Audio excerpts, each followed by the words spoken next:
Hezbollah के commander की बात करेंगे जो इन दिनों इजराइल के निशाने पर हैं। नसरल्लाह के बाद एक हिजबुल्लाह के कई कमांडर मारे जा चुके हैं।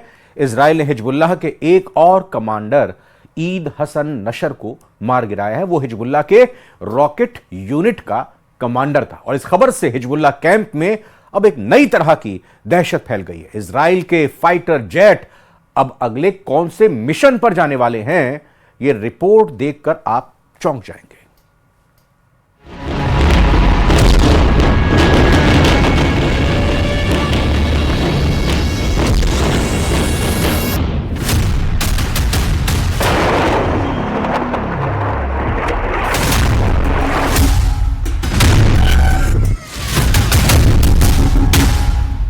अभी तक दुनिया ने गजा के रफा से लेकर खान यूनुस और लेबनान में बैरूत के धमाके देखे हैं।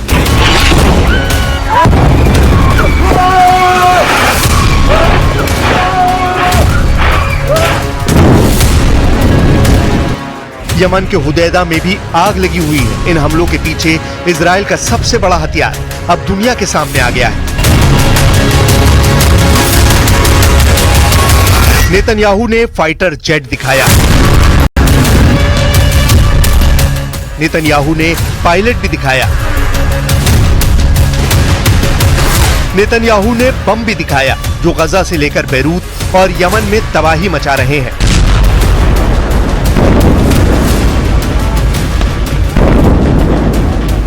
नेतन्याहू ने एयरफोर्स का कमांड सेंटर भी दिखाया जहां एक एक हमले की ब्रीफिंग हो रही है।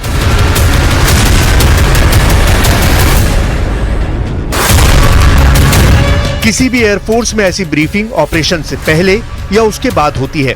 फाइटर पायलट्स के साथ कमांडर होते हैं। मिशन में जो टारगेट उड़ाए गए उन पर बात होती है। जो नए टारगेट सेट होते हैं उन पर रणनीति बनाई जाती है।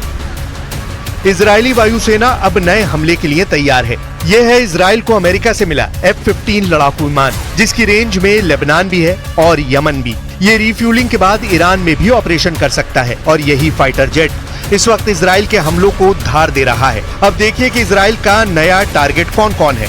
इजराइल के टारगेट पर 3 लोग हैं।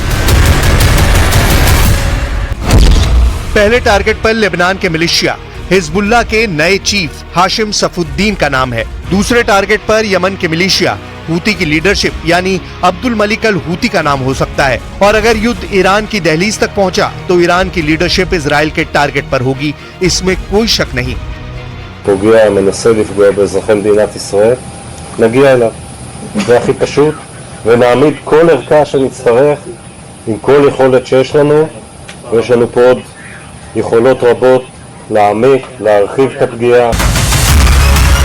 नेतन्याहू ने एयरफोर्स का वीडियो दिखाया तो इजराइल की मीडिया ने हिजबुल्लाह के डेप्यूटी चीफ शेख नईम कासिम का ये वीडियो दिखाया। ये वीडियो एक सीक्रेट लोकेशन का है। वीडियो में नईम कासिम को बार बार पसीना पोंछते देखा जा सकता है, यानी डर हिजबुल्लाह के नए बंकर तक पहुंच गया है। फिर भी हिजबुल्लाह के डिप्टी चीफ शेख नईम कासिम ने कह दिया है कि इजराइल के ग्राउंड ऑपरेशन के लिए हिजबुल्लाह पूरी तरह तैयार है। वो अपने कमांडरों की मौत से घबराया नहीं है। हिजबुल्लाह के डिप्टी चीफ शेख नईम कासिम ने कह दिया है कि इजराइल के ग्राउंड ऑपरेशन के लिए हिजबुल्लाह पूरी तरह तैयार है। वो अपने कमांडरों की मौत से घबराया नहीं है।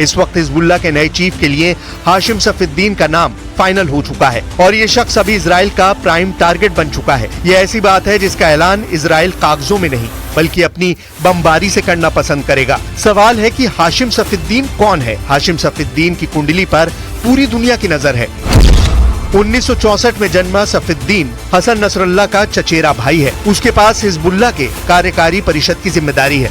ईरान के कौम में पढ़ाई करने वाले हाशिम सफुद्दीन को 90 के दशक से नसरल्लाह के उत्तराधिकारी के तौर पर देखा जाता रहा है। अमेरिका ने सफुद्दीन को 2017 में आतंकी घोषित किया था। हिजबुल्लाह के नए चीफ के तौर पर सफुद्दीन के नाम का अभी तक ऐलान नहीं किया गया है। सवाल उठ रहे हैं कि क्या सफुद्दीन को डर है कि वो भी कहीं इजराइल की बमबारी का शिकार नहीं बन जाएगा?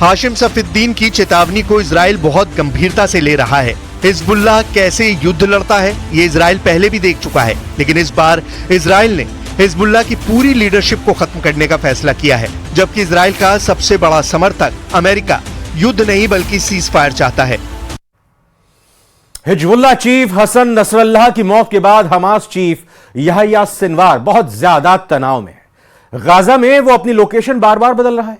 सिनवार को ऐसी जगह पर ट्रैक किया गया, उसको मतलब पकड़ा गया है, लोकेशन उसकी ट्रैक करके जहां उसके होने की किसी को उम्मीद तक नहीं थी। आखिर कौन सी जगह है वो, आइए देखते हैं। גם לגבי החטופים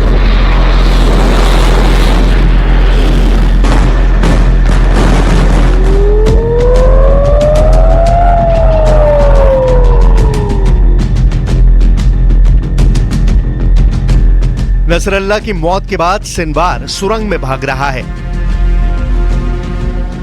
अपनी जान बचाने के लिए सिनवार दौड़ रहा है। सिनवार कभी इस सुरंग में पनाह ले रहा है, कभी उस सुरंग में। वो अपनी लोकेशन लगातार बदल रहा है। नेतन्याहू की आईडीएफ का खौफ उसके दिलो दिमाग में इस कदर छा चुका है कि सिनवार को रात में नींद नहीं आ रही है। आंखें बंद करते ही उसे इजराइल के बंकर बस्टर बम का ख्वाब आ जा रहा है और वो फिर से अपनी लोकेशन बदल ले रहा है।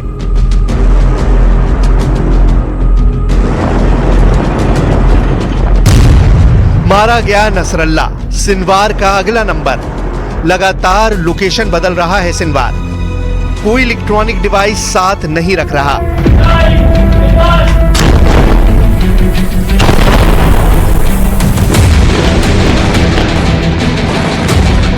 हमास चीफ अपनी ही खोदी सुरंगों में फंसकर रह गया है। सऊदी अरब के अल अरबिया चैनल ने एक रिपोर्ट में बताया कि नसरल्लाह की मौत के बाद याह्या सिनवार एक बार नहीं कई बार अपने ठिकाने बदल चुका है। यानी कहा तो सिनवार ने इजराइल को बर्बाद करने की कसम खाई थी और अब नेतन्याहू ने सिनवार की ऐसी हालत कर दी है कि अब उसके पास जिंदा रहने के लिए भी कोई सुरक्षित पनाहगाह नहीं बची। नेतन्याहू ने हमास की सबसे बड़ी ताकत यानी उसकी सुरंग में ही उसे कैद कर दिया है। नसरल्लाह को खत्म करने के बाद इशारों में नेतन्याहू ने सिनवार को भी बता दिया है कि उसके अच्छे दिन अब खत्म हो गए हैं।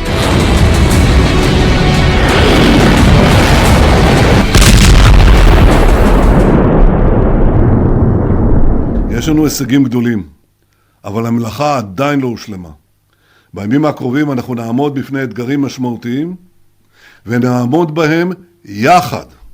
ולמשטר האייתולות אני אומר, מי שיכה בנו, אנחנו נכה בו. אין מקום באיראן או במזרח התיכון. नेतन्याहू दहाड़ रहे हैं और नेतन्याहू की ये दहाड़ शेखी भगाड़ने में मशहूर हमास चीफ याह्या सिनवार तक भी पहुंच रही है।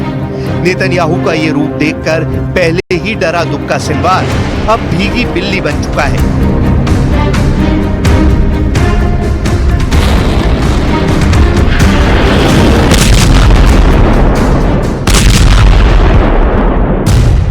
इस्माइल हानिया के बाद सिनवार ही इजराइल का सबसे बड़ा टारगेट है।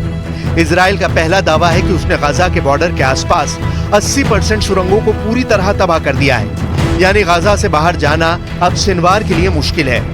इजराइल का दूसरा दावा है कि हमास की रफा ब्रिगेड पूरी तरह तबाह हो चुकी है और ये सिनवार को बहुत बड़ा झटका है, क्योंकि यही ब्रिगेड इस वक्त सिनवार को सुरक्षा दे रही है। सिनवार को लेकर मिस्ट्री इस लेवल पर पहुंच चुकी है कि अब गाजा में हमास का खात्मा पक्का माना जा रहा है। लेकिन गाजा के बॉर्डर पर 80% सुरंगों को तबाह किए जाने का मतलब है कि सिनवार जहां है वहीं फंसा रह जाएगा। सुरंग के हाल कुछ इस तरह हो सकते हैं कि सिनवार सुरंगों के हर दरवाजे को चेक कर रहा हो।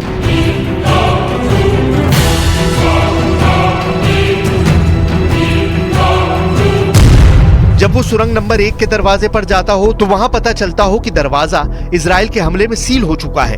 वो सुरंग नंबर 2 के दरवाजे पर भी गया हो, वहां भी सील मिला हो। सिनवार सुरंग नंबर 3 के दरवाजे पर भी गया, लेकिन वहां रास्ता बंद मिला।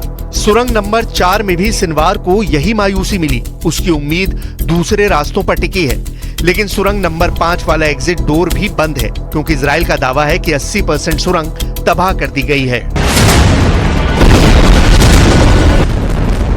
सिनवार जहां भी है, जैसा भी है, ये बात तय है कि वो फंसा हुआ है। उसके बाहर निकलने का मतलब मौत है, और उसके सुरंग में फंसे रहने का मतलब भी मौत माना जाएगा।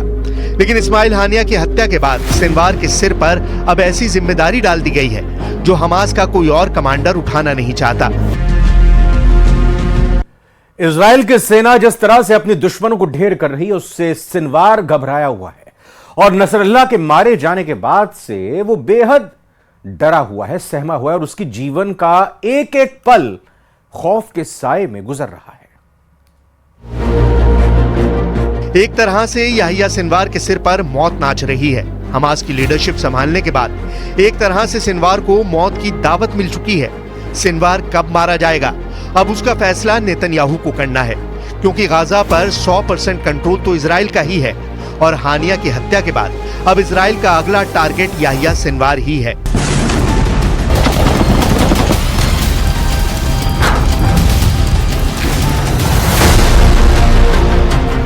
सवाल है कि क्या नया चीफ बनाकर एक तरह से सिनवार को कफन पहना दिया गया है, और हमास ने अपनी नई लीडरशिप को तैयार करने से पहले ही उसके खत्म होने का ऐलान कर दिया है। इजराइल की स्पेशल फोर्स का पूरा फोकस अब याहिया सिनवार पर है। वो गाजा का चप्पा चप्पा छान रहे हैं। इस्माइल हानिया के बाद याहिया सिनवार ही लाइमलाइट में है, इसलिए गाजा में उन सुरंगों को तलाशा जा रहा है जहां सिनवार के छुपे होने की खबर मिल रही है। इजराइल की फोर्स 24 घंटे इसी मिशन पर लगी हुई है। वो हानिया के बाद अब किसी भी हालत में सिनवार को मौत के घाट उतारना चाहती है। החזית הצפונית היא ברורה, להשיב בביטחון את תושבי הצפון אל בתיהם. כדי לעמוד במטרה הזאת, אנחנו נדרשים להרחיב את מטרות המלחמה ולכלול בתוך הנושא הזה את החזרת תושבי הצפון אל בתיהם בגבול הצפון בביטחון. המהלך הזה לא יפחית את המחויבות המוחלטת שלנו לחיסול החמאס ולהשבת החטופים, ואת ההצעה הזאת אחרי שנגבש אותה. लेकिन गाजा का युद्ध खत्म नहीं हुआ है। गाजा में इजरायली सेना पर हमास की रफा ब्रिगेड के कुछ हमले देखिए। इन हमलों ने इजराइल की सेना को बहुत परेशान कर दिया है। जिस हमास को खत्म करने के लिए पूरे गाजा को इजराइल ने मिट्टी में मिला दिया है, जिस हमास को खत्म करने के लिए इजराइल रफा से लेकर खान यूनुस तक बम बरसा रहा है। 40,000 से ज्यादा लोग इस बमबारी में मारे जा चुके हैं। उसी गाजा में इजराइल को हमास से अभी भी लगातार झटके मिल रहे हैं।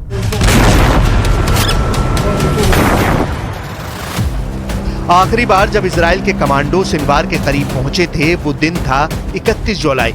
इजरायली कमांडो जब दक्षिण गाजा में उस सुरंग में पहुंचे जहां सिनवार के छुपे होने की खबर थी, तब तक सिनवार वहां से भाग चुका था। लेकिन वहां जो मिला उसे देखकर इजराइल की फौज दंग रह गई थी। इस सुरंग में सिनवार के पास थे 83 करोड़ रुपए, जिन्हें छोड़कर वो भाग गया। जहां सिनवार छुपा हुआ था, वहां ये रकम सिनवार ने अपने पास रखी हुई थी। अब सवाल है कि सिनवार इतनी बड़ी रकम का क्या कर रहा था। इसमें कोई शक नहीं कि सिनवार बहुत चालाक है। वो हमेशा से हमास का बहुत ही सियाना कमांडर माना जाता रहा है। यही वजह है कि अब तक वो जिंदा भी है, और इजराइल की सेना उसे लाख कोशिशों के बावजूद नहीं मार पाई है। इजराइल की इंटेलिजेंस से सिनवार के बारे में बहुत चौंकाने वाली बात पता चली है, जिसकी वजह से गाजा में उस तक पहुंचना बहुत मुश्किल हो गया है। सिनवार इलेक्ट्रॉनिक कम्युनिकेशन यानी मोबाइल या सैटेलाइट फोन जैसी कोई चीज इस्तेमाल नहीं करता। अपने बमबाज दस्तों को मैसेज पहुंचाने के लिए वो ह्यूमन कुरियर सिस्टम यानी हमास के लड़ाकों को ऑर्डर देता है। साफ है, नसरल्लाह की मौत के बाद याहिया सिनवार बेहद ही डर चुका है। अपनी ओर से वो कोई भी चूक करना नहीं चाहता। दूसरी ओर इजराइल की राजनीति इस वक्त तलवार की धार पर चल रही है।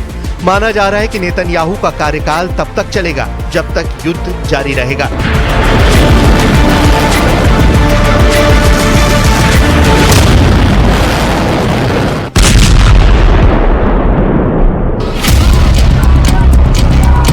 इसलिए हमास के कब्जे से बंधकों को आजाद कराने और सीज फायर ना करने को लेकर नेतन्याहू के खिलाफ इजराइल के अंदर गुस्सा बढ़ता जा रहा है। इन लोगों को देखिए, दक्षिण इजराइल के किबुत्ज निरिम इलाके में ये वो लोग हैं जिनके रिश्तेदारों को हमास ने बंधक बनाया हुआ है, लेकिन नेतन्याहू सीज फायर के लिए राजी नहीं है।